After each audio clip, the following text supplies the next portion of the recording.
We had a great week 4 on DraftKings. We scored a whopping 169 points, finishing in the 94th percentile in our 50-50 contests. We'll debrief about all that, as well as get you ready for week 5 with both a cash and GPP lineup, all coming up next.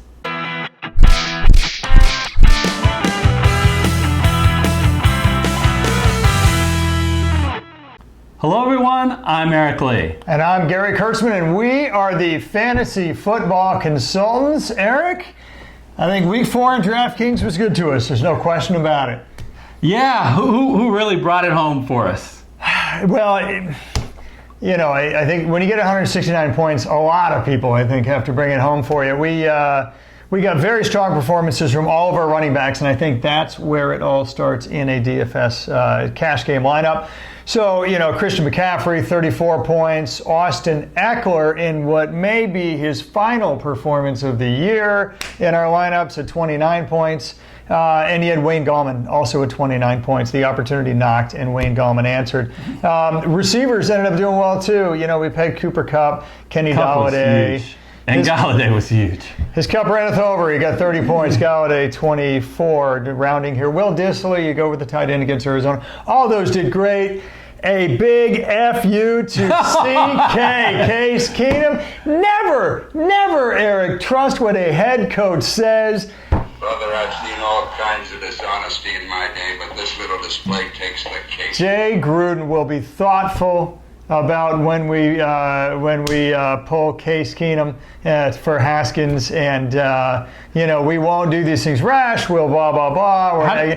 Four series, Eric. He lasted 4 freaking series in the game before they pulled Case Keenum. Yeah, and Keenum's interception was a tip interception. And how did that work out? His smart switch to Haskins for the rest of the game. Yeah, 3 interceptions later and to go with 0 touchdowns. So, there you go. Yeah, but we survived all that. That's the second time in DraftKings in 4 weeks where first time was Foles because he got hurt, where we had a QB who got hurt early or got benched early, but both times we survived because the rest of our lineup did so well. Thank goodness. So, all right, so let's talk about who survived so well in getting into our Daily Fantasy Football League, which starts later in the year. We have 5 more DraftKings qualifiers. We'll put them on the screen. Congratulations to the 4 people who did well in picking the top wide receiver for week 4. Also, congratulations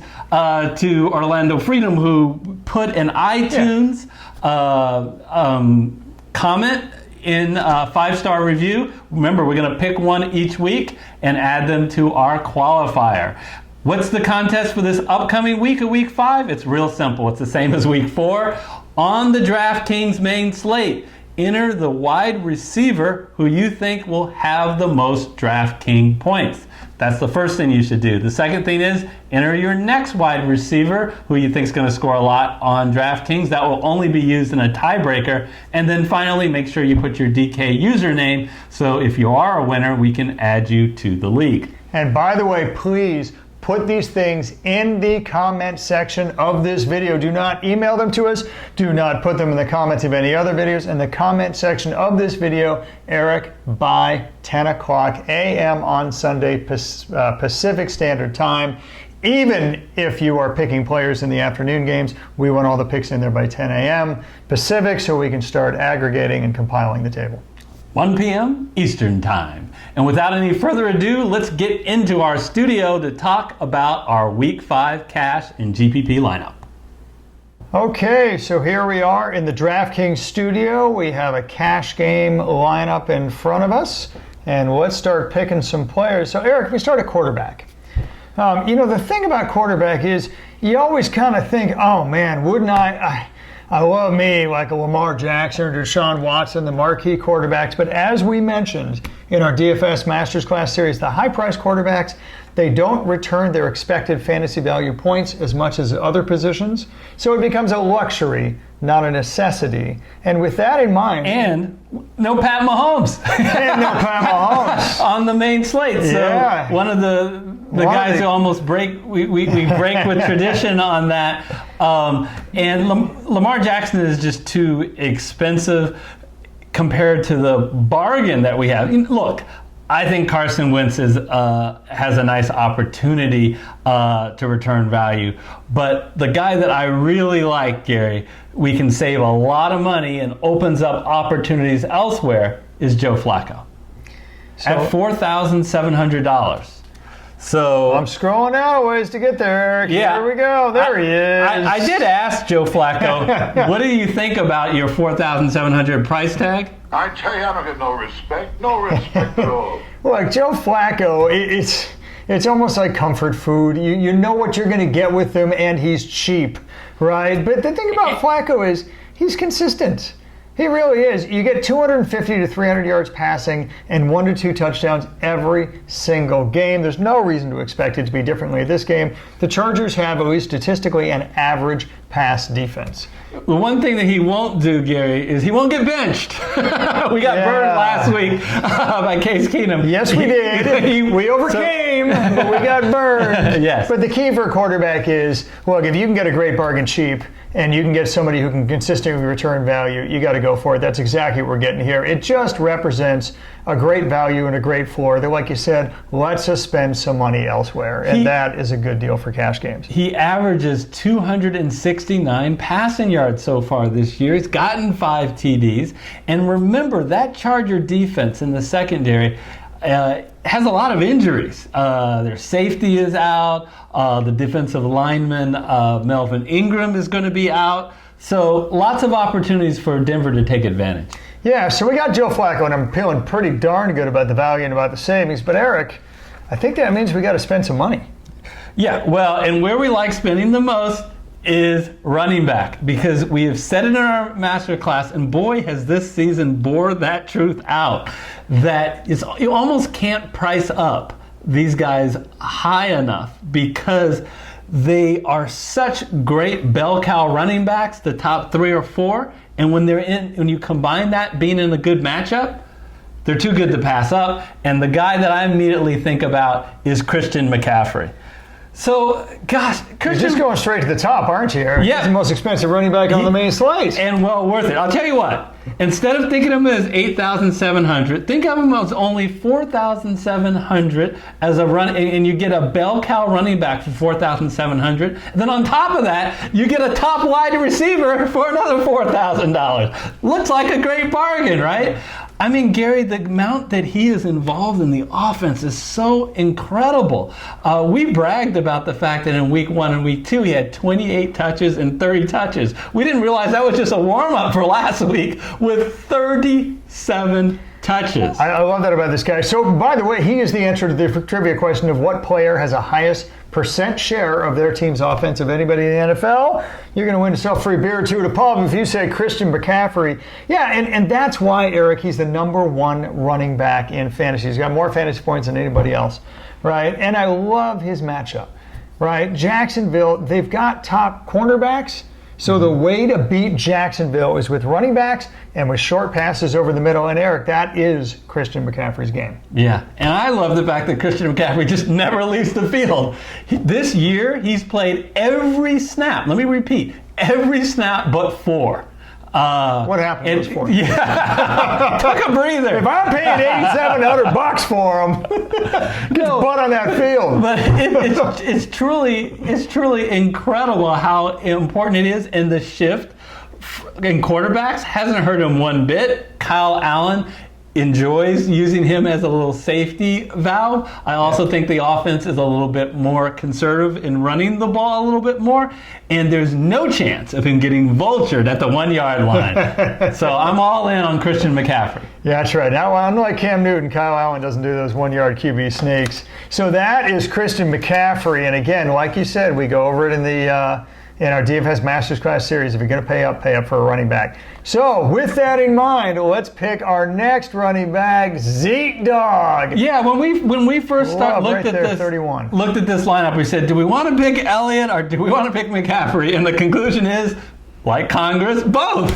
Do we want to spend on defensive bidding or do we want to spend on domestic? Well, as Congress does, we just spend on both. All right, there you go. Ezekiel Elliott. And Eric, look, here's the deal. Most of everything we bragged about Christian McCaffrey, we can brag about Ezekiel Elliott. I don't want to sound like a broken record. Certainly on a per-game basis, he's a top 5 fantasy points this year, and he's only going to get better. Remember, he had a little bit of a slower start because he won the holdout contest. He got paid, but he got held out.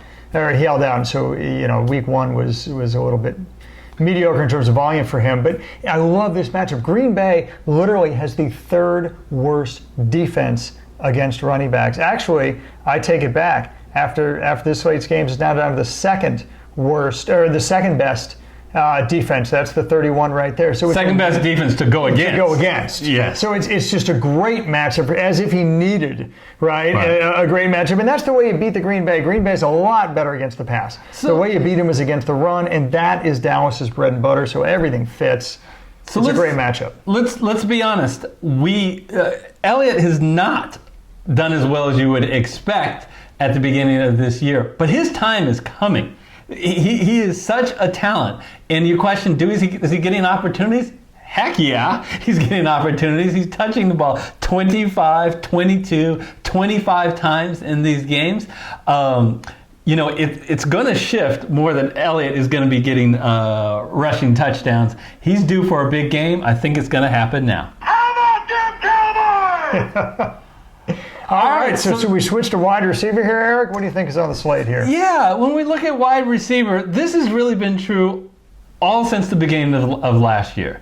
How do you attack New Orleans? Well, New Orleans is not necessarily a good defense, but the one thing they do well is they defend against the run real well. And they have Marshawn Lattimore. So picking a number 2 wide receiver on your team is going to be gold. And that worked great last year, and I'm looking at applying that strategy in this lineup. What am I talking about? Who does New Orleans play? They play Tampa Bay. And while Mike Evans gets Marshawn Lattimore, go for Chris Godwin and enjoy the discount you get at $6,900, $200 off Evans. It's been 1 week it's Evans, 1 week it's Godwin, but over the course of the year, Godwin's had the better year. Well, look, actually it's been Godwin in 3 or 4 games. The only time that Mike Evans did better than Chris Godwin is when they faced the Giants, who don't have good cornerbacks. Anytime Tampa Bay features a team with good cornerbacks, could be the Rams, could be something like the Saints, with one shutdown quarterback, Godwin gets more touches, gets more targets, gets more catches, gets more yards. In fact, throughout the year, he is Tampa Bay's, so far, wide receiver 1. He's gotten more targets, more catches, more yards, etc. That is certainly going to be true with this game. I'm really surprised that Chris Godwin's pricing is less than Mike Evans. I think Chris Godwin is flat out, and better yet, the model thinks Chris Godwin is flat out the highest, or should be the highest priced wide receiver this week because of his matchup, because coming out of the slot is the way to beat New Orleans. And Chris Godwin has 100% market share on the slot for Tampa Bay, who throws in the top 5 of anybody in the league. Everything is lined up for Chris Godwin to have a great week this week. Yeah, now, we remember last year that these 2 teams played in game 1. I remember because I picked New Orleans and they lost. In New Orleans, 48-40 was the score. Now, I don't think it's going to be that high scoring because of Drew Brees not playing this game, but I still think in the Dome, a lot of points are going to be scored. Yeah, absolutely. So we got Chris Godwin. So, we're paying up a lot of money here. We get $8,700, $8,300, $6,900 on our last few picks, Eric. So I know you love defense spending and domestic, but what are we going to do here with the next 2 wide receivers? Well, we got to think about opportunities. And this is a conditional pick. We will adjust it as we get closer. But in Green Bay, something's interesting going on. Yes, it is. So Davante Adams, will he or won't he? That is the question. To be on the field or not to be on the field. Time will tell. The dude's got turf toe. The good thing about turf toe is you generally get over it in 2 to 3 weeks. It will be a week and a half in between games for Davante Adams. As of right now, he is not practicing. As of we're hunting for wabbits here. As of right now, he is just getting out of his walking boots. So folks, if Davante Adams plays, it makes Marquez Valdes-Scantling less of a value. But man, if he doesn't play, and it looks like for now, at least for the moment, he won't, at $5,600 to get the clear wide receiver 1 for Aaron Rodgers is one hell of a value. It's too hard to patch up. And frankly, Dallas is tough to pass on, but remember, they don't have any shutdown corners. So there's no reason not to pick a wide receiver 1 against Dallas if they're a great value, like he obviously would be without Davante Adams. Yeah, and you love the fact that Dallas's safeties are injured. We're looking at Xavier Woods and Kayvon Frazier. They're both going to be out for this game. Yeah, so it makes it even better of a matchup for Valdez-Scantling, especially if Adams doesn't play. At only 5,600, that's a hell of a value. All right, so we're going to take a look at the wide receiver, and we are looking for a value here. I'm going to start scrolling now because it's going to take me a while to get to this guy. Yeah, speaking of value. Feels like we need some Jeopardy music or something going in the background.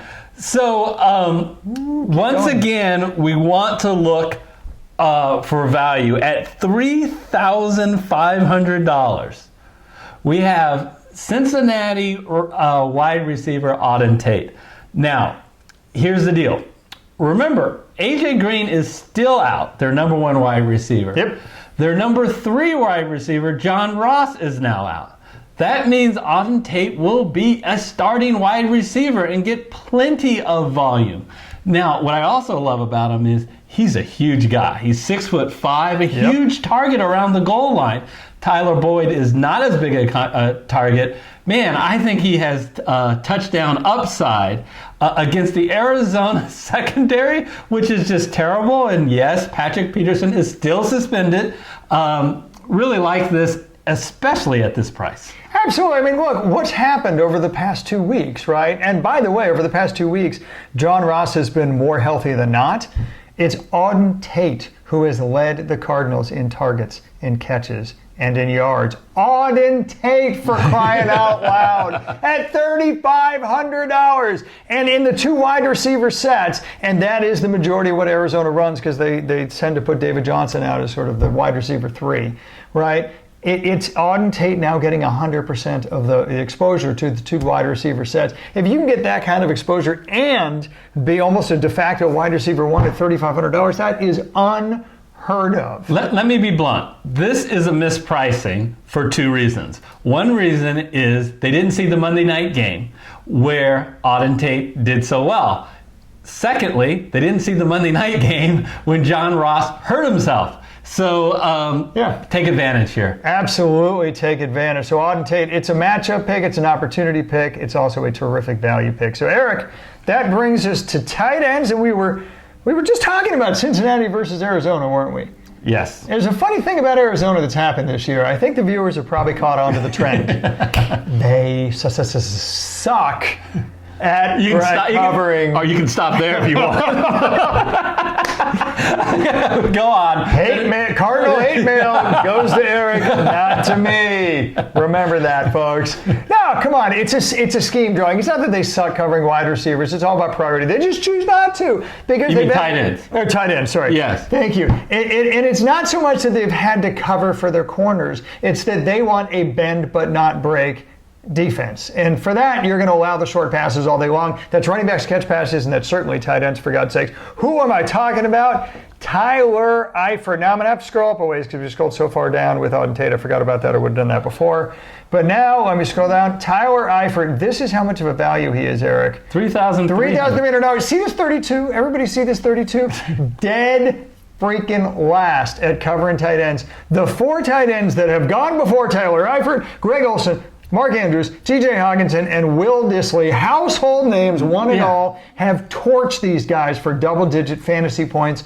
Eifert has more innate talent than at least 2 out of those 4 guys. I am expecting double-digit fantasy points for only $3,300. I can barely mop up the saliva. I am salivating over this guy. So what Gary says is so important, the history of the Arizona defense. But you also have some good things about Tyler Eifert.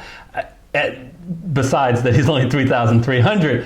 3 of the 4 games he has 5 targets, right? That's not bad for 3,300, but now he gets this dream matchup. Now John Ross is not going to play. That's a lot of extra targets that are potentially out there that can go to Eifert. And of course, AJ Green is not playing. And it's not like Eifert's this young rookie. He's been on the team for a while. He has a rapport with Andy Dalton. And in previous years, he has literally led. Now, admittedly, this is when AJ Green has been injured, but he has led the team in red zone targets. Oh, and by the way, AJ Green's still injured. Yes. Yeah. Last time I checked. Love the opportunity. Eric, I think it's flex time, folks. And boy, are we going to flex our muscles on this. Oh, can we spend some money again? Inside comment, this is my favorite pick in our entire lineup. At 6,600, which makes absolutely no sense because I believe you can make a pretty good argument that this guy is the most talented wide receiver in football. You can make the argument. You'll get fights. Michael Thomas. What are you complaining about? I'm not complaining. I thought it was fun. Yeah, well, I guess he doesn't buy it. Well, I'll tell you, if you don't buy he's one of the best wide receivers in football, you got to like he's one of the best wide receivers in matchups this week. He's playing at home in the Dome against the Tampa Bay Buccaneers, who can be easily exposed. Now, I hear some whispers out there, but Drew Brees isn't playing. Wah, wah, wah, wah. If you've been watching the games, folks. Well, that's like a whisper, more like a complaint. Yeah. If you've been watching the games, folks, Teddy Bridgewater is locked in on Michael Thomas. Now, if you look at the history, you go, well, what happened in the Seattle game? I'll tell you what happened in the Seattle game. I watched it painfully. Chris Carson fumbled, and they returned the fumble for a touchdown, and they returned a punt for a touchdown, both early. They got way up, and they got much more conservative. But I'm expecting this to be a shootout where both teams have to score. I think Thomas is in for a big game. No, I think from a matchup, I mean, look, first of all, you're getting a top 10 wide receiver at the 16th highest price. So that's the obvious inherent value. Michael Thomas is insulted. Top 10? I want you to name. Many people get insulted when you say top 10. After we film, I want you to name 9 wide receivers who are better. Well, I didn't say he was number 10. Okay, I said he was top 10. Even the number 1 wide receiver is, in fact, de facto top 10. I'll let Christian McCaffrey know he's a top 20 running back. You have a top 10 wide receiver. Bridgewater still throws to him, by the way, at a number 16 price. So, I mean, that's an obvious value. But like Eric said, the matchup here is way too good to pass up. I do worry a little bit more than you do about the targets. The targets for the last 2 games under Bridgewater were less than the first 2 games under Breeze. But I think with this value and with this matchup, he's way too hard to pass up. I think for this week, he's a hell of a bargain. Obviously, you want to go against Tampa Bay, and you want your number 1 pass catcher when you do it because they have a bad secondary, no shutdown corners, certainly on New Orleans. That's Michael Thomas. And that leaves exactly 2,400 on a defense. And Gary, where are we going to go? Well, not a lot of money to spend on a defense, but I'll tell you, there's one I actually kind of like, and that's the one right up here, the Green Bay Packers. Now, with the Green Bay Packers, the thing is, they're going against the Dallas Cowboys. Now, I understand that's not a great matchup because Dallas does have a very good offense, despite the fact they could only score 10 points against the Saints last week. But what I like about this is it's one of the cheapest defenses out there, but one of the most talented defense out here. I mean, Green Bay is top 10 in the NFL in points allowed, top 10 in the NFL in yards allowed, top 10 in the NFL in fantasy points garnered, and yet they're literally the 4th cheapest. Some of that is matchup dependent, but anytime you can save a ton of money on the defense and still get a high quality unit, I think you take it every time. So I'm actually feeling pretty good about this. Yeah, go back to our master class. One thing we say is the defense is very volatile. So in general, we don't like paying up for the top defense. But if you can get a defense that attacks the quarterback, the Green Bay Packers have almost 4 sacks per game. That's sensational, Gary, to get that at this price. Yeah, they're top 10 in that too. In fact, they're top 5 in that, to come to think of it. So, Eric, here's our lineup. We got Joe Flacco, Christian McCaffrey, Ezekiel Elliott, Chris Godwin, Valdez-Scantling, although stay tuned for that if Davante Adams plays. We may switch that one out. Auden Tate, Tyler Eifert, Michael Thomas, Green Bay Packers. All right, let's talk about our GPP lineup. Yep. Gary, usually you start with a QB wide receiver stack or maybe a tight end, but you did something a little different. Talk about how you started. Yeah, well, that's right. I didn't stack the QB with either his wide receiver one or the opponent wide receiver one because Jackson himself is going to do it with his feet this time, not with his arms. So, playing Pittsburgh, it's all about what kind of defense you're going to face. They have a great pass rush.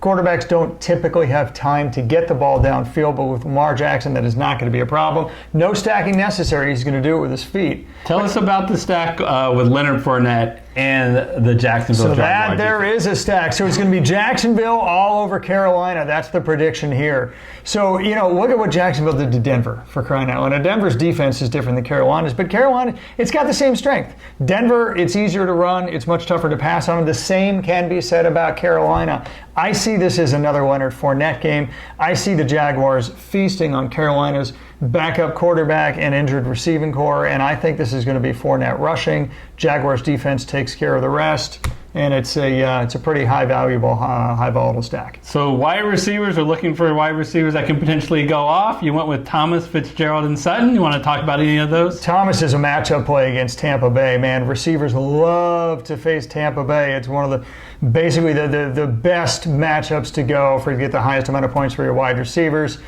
Fitzgerald, because Kirk is injured, he's been the wide receiver one anyway, but even more so, I expect his share of that pass catching offense in Arizona to approach 40-45%. You can't pass that up in a GPP. And then Cortland Sutton. It's either he or Emmanuel Sanders. Somebody is going to get the benefit of not having the shutdown corner. Typically, Emmanuel Sanders running the fly patterns is the one that's going to draw anybody's, including the Chargers, shutdown quarter, which means Sutton is going to have a much easier time. So I like him in this matchup against the Chargers. And Eifert, frankly, because any tight end against Arizona just feast all day long. We've seen it for the past 4 games. No reason to think it's going to be any different here. So if Jamal Williams is out, that Aaron Jones pick looks really attractive. And I like to talk the last guy on the list, the forgotten man, who's seen his salary just drop and drop and drop, Adam Thielen. I think this is one of those squeaky wheel games, right? He got six. This is not a typo, folks. 6 yards last game against Chicago. Yes, you can blame the Chicago pass rush because Thielen didn't have enough time to get downfield.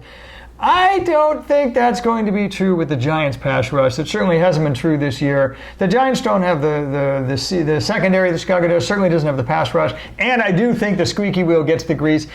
Basically what happens is the quarterback apologized. Kirk Cousins apologized to Adam Thielen for not being accurate enough and not getting the ball enough. I think he overcompensates in this game, and Thielen is going to score Diggs and all the other pass catchers by a country mile. I think this is going to be a Thielen game. All right, so that is our GPP lineup, and previously we gave you our cash lineup. So we wish you the best in Week 5. One little reminder, if you have not seen yet or you need a refresher, check out our DFS Master Class series. We're going to put up the playlist on the screen. So it talks about the selection strategies for quarterback, running back, wide receiver, tight end, and defense, as well as GPP and cash game strategies, so you don't want to miss that. And then we also will put on the screen both the FanDuel and DraftKings shows for Week 5. Well, this is the DraftKings show, but the FanDuel show for Week 5. And until we see you in the next video, we'll see you next time. See you then.